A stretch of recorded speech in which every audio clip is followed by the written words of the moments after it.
বন্ধুরা তোমরা কি ভিডিওটা ভালো করে দেখো, তারপর আমরা এর ফানি কমেন্ট পড়বো। ভাই দেখো, আমি এইখান দিয়ে যাচ্ছিলাম আর এইখানে একটা ডিসপ্লেতে একটা লেডিস কালেকশন একটা দোকানে ড্রেস রাখা ছিল। ভাই ওটা ওর জন্য তো নিতেই হবে। ঠিক আছে যে আমার জিনিসও এত কখনো ভালো লাগে না যতটা ওর জিনিস ভালো লাগে।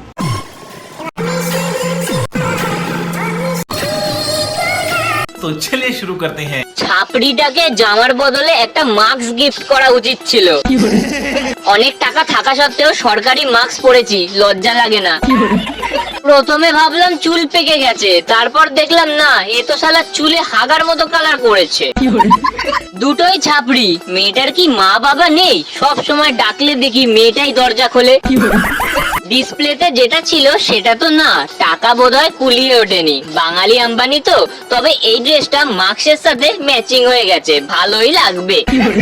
কন্টেন্ট নেই তো কি হয়েছে, মাস্ক মামুনিকে নিয়ে একটু ছাপড়িগিরি করতেই পারি, তাই না?